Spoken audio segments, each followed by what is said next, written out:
स्वागत. बातमी समृद्धी महामार्गाची आहे.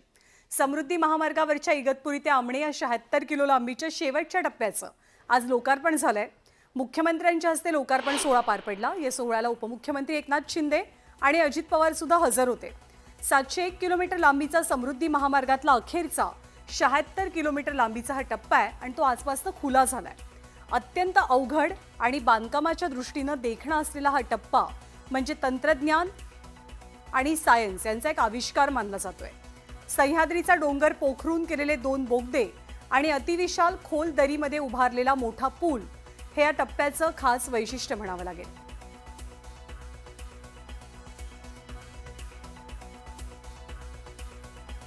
तर समृद्धी महामार्ग केवळ एक महामार्ग नाही, तर तो महाराष्ट्राच्या समृद्धीचा मार्ग आहे. या महामार्गामुळे राज्याच्या विकासाला हातभार लागणार आहे, चालना सुद्धा मिळणार आहे. हा हायवे नेमका कसा आहे ते आपण पाहतोय. नागपूर ते मुंबई हा प्रवास आता अधिक वेगवान आणि जास्त सुसाट होणार आहे. 701 किलोमीटर लांबीचा हा समृद्धी महामार्ग आता 8 तासामध्ये शेवटचाही टप्पा सुरू झाल्यामुळे तुम्ही नागपूरला पोहोचू शकाल. यामध्ये बरेचसे उड्डाण पूल आहेत, दऱ्याखोऱ्यातले पूल आहेत, ज्याची संख्या 73.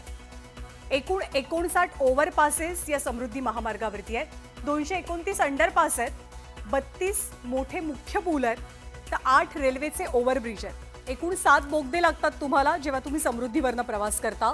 तर 25 इंटरचेंज सुद्धा या समृद्धी महामार्गावरती आहेत. एकूण 4 महत्त्वाचे टप्पे समृद्धी महामार्गाचे मानले जातात. ते म्हणजे नागपूर ते शिर्डी हा 520 किलोमीटरचा पहिला टप्पा, जो पहिल्या टप्प्यामध्ये सुरू करण्यात आला. मग शिर्डी ते भरवीर 80 किलोमीटरचा हा टप्पा आहे. मग भरवीर ते इगतपुरी हा साधारणतः 25 किलोमीटरचा टप्पा आणि इगतपुरी ते आमणे हा 76 किलोमीटरचा टप्पा, जो आजच लोकार्पित करण्यात आला मुख्यमंत्र्यांच्या हस्ते. समृद्धी महामार्ग हा केवळ एक रस्ता नाहीये, हा महाराष्ट्राच्या समृद्धीचा इकॉनॉमिक कॉरिडॉर आहे. आणि म्हणूनच याला हिंदू हृदय सम्राट शिवसेना प्रमुख बाळासाहेब ठाकरे समृद्धी महामार्ग अशा प्रकारचं नामकरण हे आपण दिलेलं आहे. कारण या महामार्गाने महाराष्ट्राचं इंटिग्रेशन साधलेलं आहे. जवळपास महाराष्ट्राचे 24 जिल्हे या महामार्गामुळे JNPT पोर्टशी कनेक्टेड आहेत आणि लवकरच हा महामार्ग नवीन वाढवण बंदराशी देखील आम्ही कनेक्ट करणार आहोत. तर समृद्धी महामार्ग आता पूर्ण क्षमतेनं सुरू झालाय.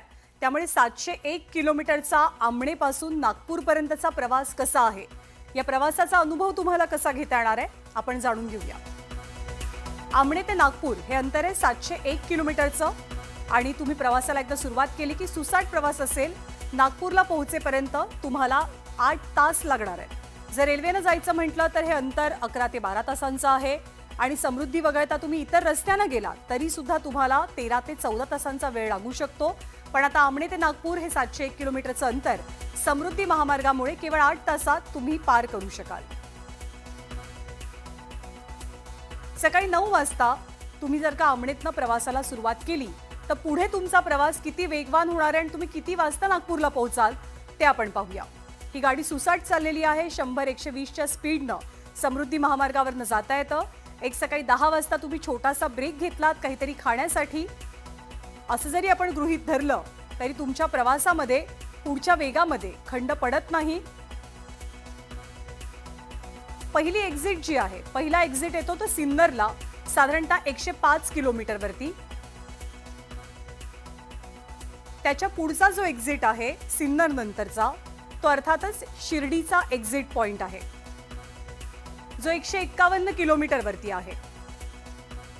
शिर्डीवरनं तुम्ही पुन्हा एकदा तुमचा प्रवास सुरू केलात की अर्थात दुपारची वेळ झालेली असेल, दुपारी 1:30 ते 2च्या दरम्यान जेवणाचा तुम्ही ब्रेक घेतला असं आपण गृहीत धरू. आत्तापर्यंत छत्रपती संभाजीनगरमध्ये तुम्ही पोहोचलेले असता आणि 247 किलोमीटरचा प्रवास तुम्ही सकाळी 9 वाजल्यापासून 1 ते 1:30 वाजेपर्यंत म्हणजे अवघ्या काही तासातच पूर्ण केलेला असेल.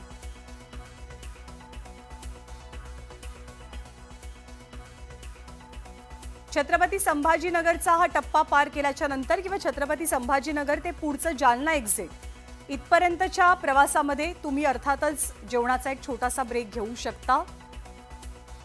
दुपारी 1ची ही वेळ आहे. 1-1:30च्या दरम्यान जर का तुम्ही हा ब्रेक घेतलात आणि पुढे निघालात तर पुढचा प्रवास कसा असेल? पुढचा टप्पा आहे जालना एक्झिटचा. आत्तापर्यंत तुम्ही आमणेपासून 304 किलोमीटरचं अंतर पार केलेलं आहे, हे तुम्हाला गृहीत धरावं लागेल. गाडीचा स्पीड महत्त्वाचा. सुरक्षित प्रवास करायचा आहे, सावधानतेनं प्रवास करायचा आहे. साधारणतः 120च्या स्पीडनं समृद्धीवरनं गाडी चालते. बोगद्यामधला जो स्पीड आहे तो 100चा ठेवावा लागतो. त्यामुळे सगळ्या अटी आणि नियमांचं पालन करून तुम्हाला तुमचा प्रवास करायचा आहे. पुढचं एक्झिट बुलढाणा एक्झिट आहे. 333 किलोमीटरचा प्रवास बुलढाण्यापर्यंत पूर्ण होतो.